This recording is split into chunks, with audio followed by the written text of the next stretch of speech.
Gracias, Bruno.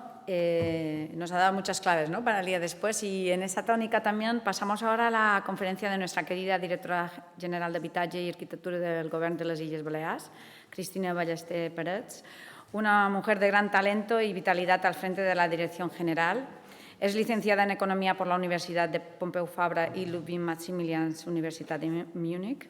Cuenta con 2 másters, uno en Responsabilidad Social Corporativa y Sostenibilidad por la UNED y otro en Desarrollo de Organizaciones y Liderazgo con Coaching y Neurociencia por la IDHI de California.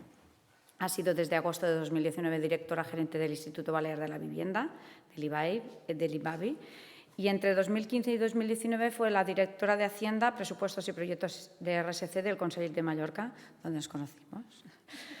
Y anteriormente trabajó como cooperante internacional en la Fundación Vicente Ferrer en la India y posteriormente también inició su andadura profesional en el sector del comercio justo con Tuk Tuk Style. Sus inicios profesionales fueron como adjunta CEO y responsable de expansión de von der Heyden, Grupo de Inversiones Inmobiliarias Renovables, y sector hotelero en España, en Polonia y en Alemania también. O sea que tenemos aquí un gran talento en nuestra isla y al frente de un lugar que es muy apropiado para la asociación también, ¿no? Pues nada, Cris, cuando quieras te escuchamos con tu conferencia La sostenibilitat integral de l'habitatge protegit. Gràcies.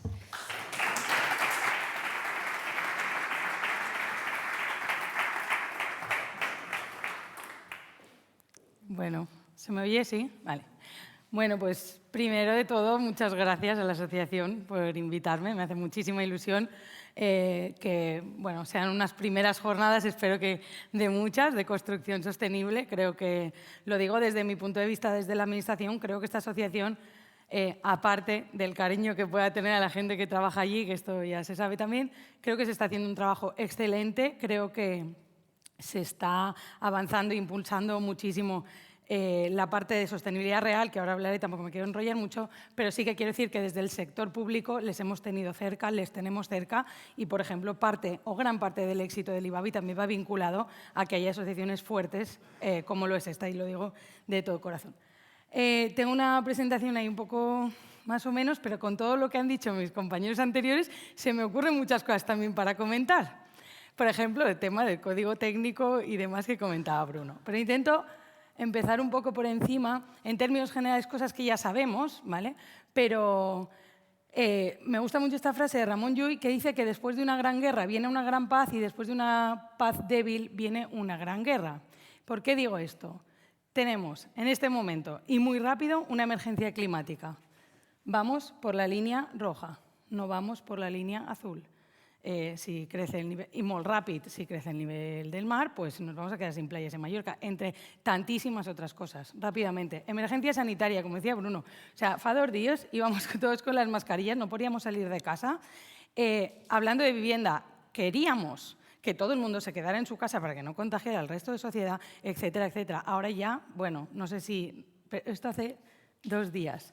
Guerras y conflictos, lo que está pasando ahora en Ucrania, en pleno 2022. La emergencia habitacional, y aquí sí que me paro un poquito. Es decir, esto es una realidad en Ibiza, 100 millones de personas vivían en la calle en el mundo en 2015, más de 3,6 millones de personas no pueden mantener una temperatura adecuada en su casa. En 2019, más de 4 millones de personas pagan más del 40% de sus ingresos para la vivienda. Creo que, bueno, supongo que sabéis que lo ideal, el máximo, sería dedicar un 30% de los ingresos familiares. Precio medio aquí en España, 2021, 10,5. En Baleares todavía más, ya nos vamos por el 12 y pico. Casi 1 millón de niños en España viven en hogares monoparentales y la mitad están en riesgo de pobreza. Creo que esto también es un dato muy importante y relevante. Aparte de por el tema de la pobreza, y después hablaremos de la pobreza energética, por el tema del tipo de vivienda que demandamos a día de hoy, ¿vale? Hoy, en el IBABI, por ejemplo, la vivienda más demandada es la de una habitación. ¿Por qué? Primero, por las unidades de convivencia. Segundo, por un tema de poderla mantener, ¿vale? Y eso sabemos que la mayoría de viviendas no son así. O sea, que cambia también la tipología de vivienda que tenemos que hacer.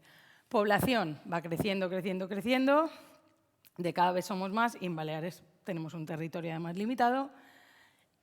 vivimos un poco de esto, muy rápido, pero esto también es una realidad. Crisis económicas una detrás de la otra y donde yo creo que nos paramos es hacer the so-called ecological threat, a threat to social system, que quiere decir tenemos un reto colectivo para hacer frente a todas estas emergencias a la vez. Y yo creo que aquí es el tema de decir, vale, construcción sostenible. Bien, pero ¿qué queremos decir cuando decimos sostenible? Pues claro, ahora hablamos mucho de, está como de moda esta palabra sostenibilidad, que está muy bien. Yo preguntaría, bueno, es que como no tengo tanto tiempo, pues no preguntaré, pero ¿no diríais que os viene a la cabeza cuando hablamos de sostenibilidad del medio ambiente? ¿O viene algo más? ¿A alguien le viene alguna otra cosa relacionada que no sea el medio ambiente? ¿Social? Y el económico. Pero no viene lo primero, viene lo último, normalmente. Ahora, gracias a Dios, cada vez hablamos más de eso, pero el económico parece hasta que nos da como cosa, ¿no?, hablar de eso. Entonces, definía el informe Brundtland en 1987 que la sostenibilidad consiste en no hipotecar el bienestar de las generaciones futuras por las decisiones que tomamos hoy. Esa es la definición que se hace en el 87. Ya en el 87, porque ya en el 87 estaban hablando a nivel europeo de problemas a nivel pobreza y problemas medioambientales. Estamos en el 2022, vull dir, no viene de ahora y del problema de ahora, viene de hace tiempo. Entonces, ¿qué decisiones hemos ido tomando y qué decisiones estamos tomando ahora? ¿Y por qué al final nos marcamos objetivos? Porque estos objetivos son del 2015, hay 17, son extraordinarios, colorins, perfecto, pero es que el 2030 ya y casi no vamos a cumplir ninguno, pues estaba el del 20, es que ya estaban los del 10. ¿Qué hacemos como sociedad o qué nos pasa como sociedad? Porque cada vez nos ponemos objetivos y no los acabamos consiguiendo, ¿no?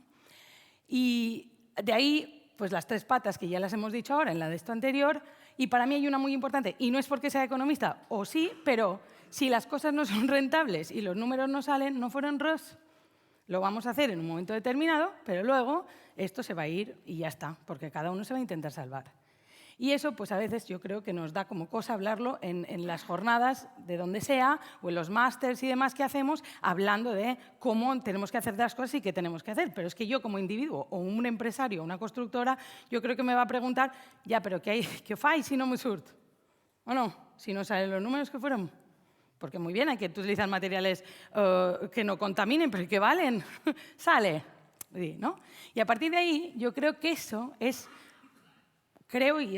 la clave es encontrar el equilibrio entre estas tres patas, no dedicar más tiempo a una que a las demás.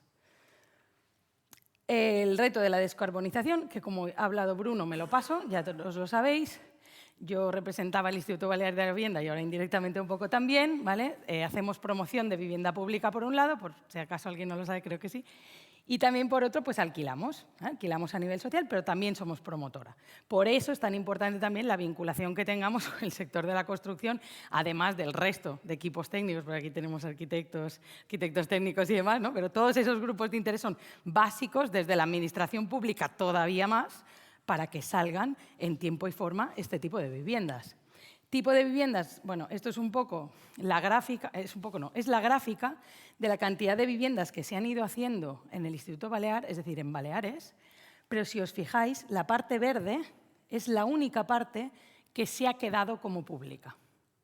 El resto se ha ido vendiendo, ¿vale? Con lo cual, el tema es que en agosto de 2019, en toda Baleares, vivienda protegida pública, luego está la vivienda protegida de iniciativa privada, era de 1.753 viviendas. Y esta gráfica, me paro en esta gráfica porque, bueno, aquí lo que nosotros hemos intentado hacer esta legislatura no es más que dar una respuesta un poco rápida o lo más rápida posible a la emergencia habitacional, pero convergeremos todos en que la emergencia habitacional no es de ahora y que las viviendas no tarda un día, ni 2, ni 5 en hacerse. Quiero decir, hay un tiempo necesario para eso. Tanto por eso la sostenibilidad de si yo vendo las casas o tengo una legislación que lo que hace es desproteger estas casas a medio y largo plazo, las generaciones futuras que van a necesitar también parte a veces de una vivienda, de un acceso a la vivienda, no lo van a tener.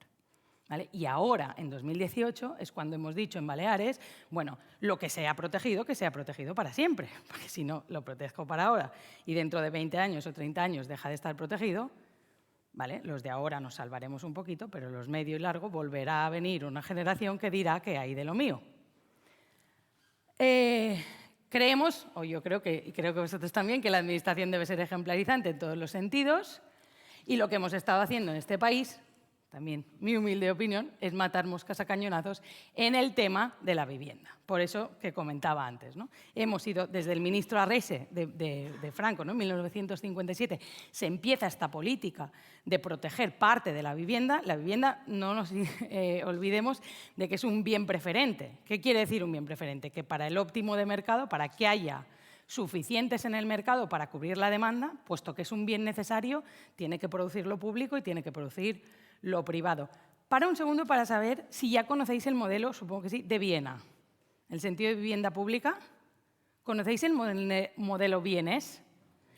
Bien, pues eso también me gusta. Entonces, en Viena, bueno, ya sabéis, es una ciudad donde está, también tiene mucho turismo, lleva desde 1920, gobierne quien gobierne, que esta es otra, da igual el color que haya habido desde 1920, llevan que más del 45% de la vivienda allí está protegida. Y no están sufriendo a día de hoy los problemas que estamos sufriendo el resto del mundo, y no contemos sitios tipo Baleares, que no hay como. Entonces, ¿qué han ido haciendo? Han sostenido en el tiempo esta parte. Evidentemente, el mercado libre está y compite con el privado, se regula solo y entonces ya no hay que meter tantas prohibiciones y tanta regulación como tenemos aquí, que el compañero Bruno, ¿verdad? Que cada vez nos encontramos con otra iglesia, que son las leyes, las normativas y todo lo que te tienes que saber para poder dar un paso en adelante. Bueno, aquí había un pequeño vídeo de un minutito que tenim aquí... Que todavía pues, ¿no?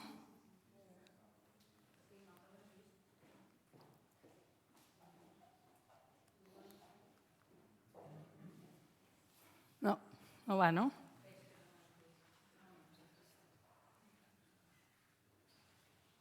Bé, si no és igual, eh? Que mana? Ja. És que ja com que a vegades dona raó. Però si no és igual, eh? Si no continuo. Vale. Bien, pues continúo. Igual un pequeño vídeo para enseñaros en un segundo lo que se estaba haciendo en el IBABI en este momento, ¿vale? Pero lo que se está haciendo, para que la gente que no esté a lo mejor tan en contacto, es todas esas viviendas que hemos dicho, pues ya intentarlas hacer cumpliendo con todos los retos o con muchos retos de descarbonización, ¿vale? Empezamos con un proyecto que se llama Life Reusing Posidonia, que si no lo conocéis os invito a que investiguéis, por el arquitecto Carles Oliver, y ya fue bueno, tiene millones de premios ese proyecto, son 14 viviendas en Formentera, que ya buscaban no solo a nivel materiales, utilizar materiales, sino los sistemas constructivos y demás, que aquí después algo hablaremos de esto. Pero bueno, este vídeo venía a enseñaros un poco lo que estamos haciendo y cómo lo estamos haciendo. Dentro de las principales ideas y conceptos, creo que es súper importante la mejora continua y la adaptación al cambio. Efectivamente, pues lo que ya ha dicho Antoni, Bruno y demás, ser valientes, tirarse a la piscina, y si hacemos siempre las cosas de la misma manera, los resultados van a ser siempre iguales, eso ya lo sabemos. Estas son las viviendas de las que os hablaba, 14 en Formentera, ¿vale? Evidentemente calificación energética A, pero aparte la demanda de la calefacción y refrigeración, 14 kilovatios metro cuadrado año. La mejora continua nos ha llevado a 8 en Selva Priu, que ahora recientemente, por ejemplo, tuvo el premio Ciutat de Palma, que es como la versión mejorada de Formentera. Luego nos hemos ido a Sachís de Santillani, no es por Santa Eugenia, de donde soy yo, y han puesto estas casas tan bonitas que son el avance todavía más de una demanda de calefacción y refrigeración de 4,8 kilovatios metro cuadrado al año. ¿Vale? Que esto ya es, fijaros, desde 14 a 4, la reducción que supone y el trabajo que hay detrás. Os invito también a que busquéis a Carles y escuchéis en este sentido cómo explica él por qué llegamos aquí y cómo llegamos aquí. A partir de aquí, otro tema son las viviendas dotacionales. Es un poco al principio donde iba. Familias monoparentales, cada vez vivimos más años. a cada 6 minutos hay un divorcio, por lo tanto, la sociedad demanda otro tipo de viviendas o más pequeñas y también viviendas con espacios compartidos. Es decir, si hacemos viviendas más pequeñitas con espacios más compartidos, allí tenemos, por ejemplo, en vez de tener una lavadora cada uno en su casa, pues podemos tener un espacio donde haya una lavadora o menos lavadoras compartidas. Esto, por ejemplo, en Alemania es algo que las viviendas, incluso viviendas como de más de poder adquisitivo más alto, lo tienen y lo ven totalmente normal. Y aquí es como, uy, bajar a lavar a un sitio común, ¿no? Pues eso es una de las tantísimas soluciones que podemos encontrar, aparte de cómo construimos, también cómo vamos a habitar dentro de estas casas. Y la minería urbana, al final con esos residuos, no solo, como decía Antoni, llevarlos a MAC, ¿vale? Necesitamos también intentar poderlos reciclar, poderlos reutilizar y vemos también ese proceso de economía circular. Otra cosa muy importante desde el punto de vista de la Administración es que la oferta económica más ventajosa no necesariamente es la más barata. ¿Estáis de acuerdo conmigo en esta frase? ¿No? ¿Sí? ¿Quién está de acuerdo conmigo 100% en esta frase? Pero hay dudas, ¿no? Es importante, hay dudas. Porque al final, y ahora me voy a estas barreras, estoy saltando de un lado a otro, yo sé, de la ley de contratos. Y vuelvo a lo que decía Bruno. En España, que vosotros también lo tendréis visto esto, estás topat con la Iglesia, con la legislación. Hay una en Madrid, otra aquí. Aquí en Baleares estamos utilizando las normas de vivienda protegida del año 68 hasta el año pasado. El Código Técnico tenía que convivir con las normas creo que es del 68, a la vegada hasta el año pasado. Imaginaros eso haciendo todo lo que estamos haciendo. Claro, es impensable, ¿no? La ley de contratos del sector público, esto lo dice clarísimamente, esto lo dice la directiva europea en su directiva de 2014, hablando, ¿vale?, de que no podemos desde el sector público contratar a las empresas por el precio. No podemos tirar los precios para abajo, porque al final pasa que si tiramos los precios para abajo, a medio plazo las empresas son incapaces de continuar con eso, dejan la obra a medias, tienes que resolver el contrato, tienes que volver a empezar y solo con ese proceso, lo que has perdido como administración, que lo pagamos entre todos, ya valía la pena empezar con un poquito más alto. Ya no hablo de la parte ética o moral de pagar lo que corresponde. Estoy hablando de interés por parte de la Administración de poder contratar y salir con precios más altos. ¿Y qué valoramos en este tipo de contratos? ¿Valoramos solo el precio? Porque al final, si hay desastres ecológicos, si hay desastres sociales y lo tiene que pagar la Administración pública, ¿quién lo paga? Pregunto, ¿quién lo paga? ¿Nosotros? Coño, entonces, si al final, perdón, pero si hay desastres y lo pagamos entre todos, pues ¿por qué no intentamos entre todos evitarlo antes y toc contents? ¿Qué pasa? Que la inversión inicial va a ser un poco más alta. Claro. Al final, si uno se hace una reforma en su casa, pues si puede, por mínimo que pueda, no coge una chapuza. A lo mejor, si le damos 4 vueltas, esta frase tiene mucho sentido. La ley de contratos, criterios de valoración, ¿vale? Una de las claves del éxito que hemos tenido en el IBABI, poder pasar de que una legislatura nunca se había empezado y terminado un edificio, nunca en la historia, es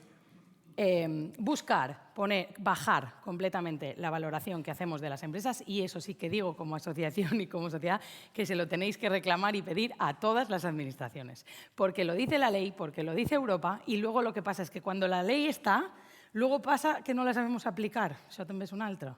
Entonces, la sociedad, para mí, debe demandar muchísimo más esto.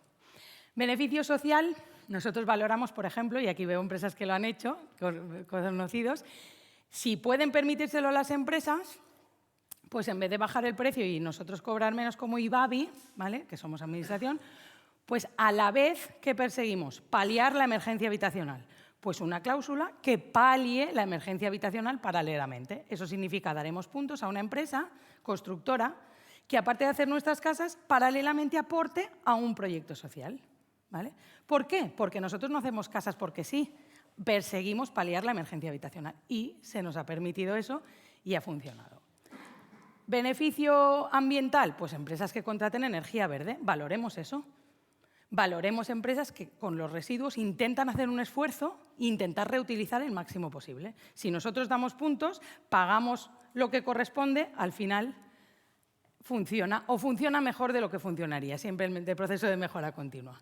Por otro lado, invertir en eficiencia energética puede ser sostenible económicamente y un valor social a nivel añadido. Otra historia. Tenemos una ley que dice, la Ley de Cambio Climático y Transición Energética, en su artículo 71, ya nos pide que utilicemos sistemas de construcción alternativos, materiales de bajo impacto ambiental, preferiblemente de kilómetro cero. Esto ya nos lo pide y ahora la estatal también lo pide y Europa hace años que lo pide, ¿vale?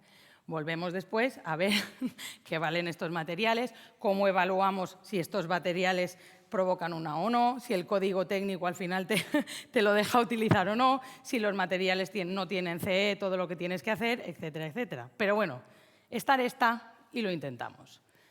¿Por qué es un beneficio ambiental? Obvio, se emiten menos emisiones. ¿Por qué es un beneficio social? Porque al final, si las familias tienen que consumir menos en nuestras viviendas, ¿vale? Tienen que pagar menos por la calefacción y refrigeración, etcétera, etcétera, pues socialmente tienes más calidad de vida. Pero económicamente reduces la morosidad. Y ahí voy. Si nosotros pagamos un poquito más por construir de esta manera, pero luego las familias que tienen renta suficiente para poderlo abordar, reducimos la morosidad. Porque si la administración hace morosidad, volvemos a lo mismo. ¿Quién lo paga? Todos nosotros. Por tanto, esa economía circular de la que estamos hablando todo el rato, para mí, insisto, tiene que tener siempre en cuenta la parte económica en ese sentido. Si de las tres patas no conseguimos algo en las tres, no es una estrategia óptima. Evidentemente, la gestión pública tiene un problema. También creo que algunas empresas también lo tienen, pero principalmente, que es no incluir equipos multidisciplinares. Yo creo que eso también es una cosa que necesitamos, como decía el compañero, las alianzas siempre, pero aparte también trabajar con todos los equipos que intervienen de principio a fin en esas estrategias que vayáis a poner para construir de manera sostenible.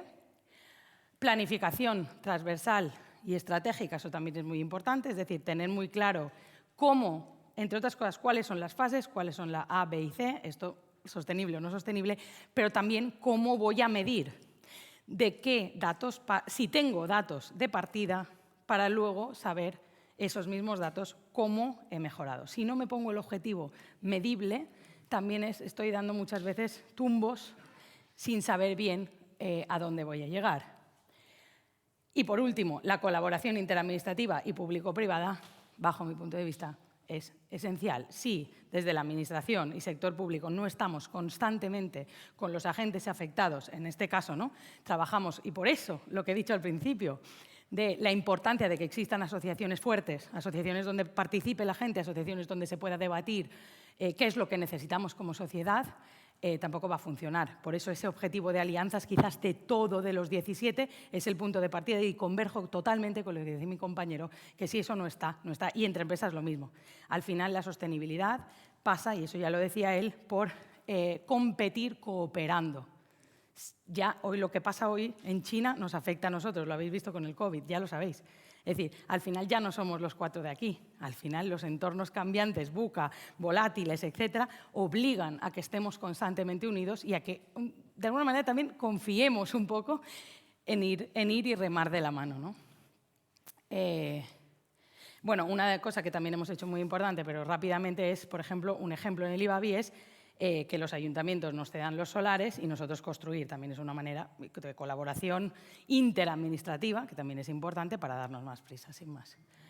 Y a partir de aquí, acabo. 12, Le Clovat.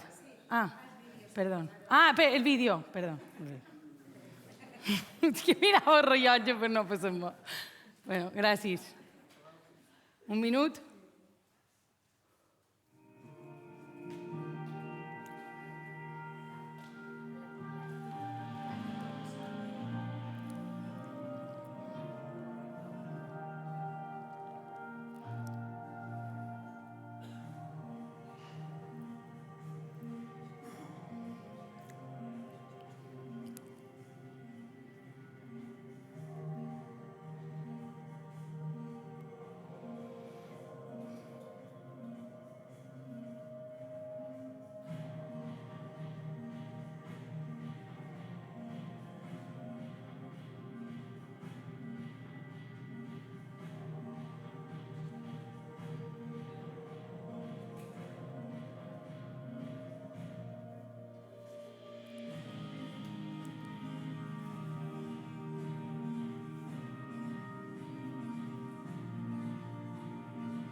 Molt bé, gràcies.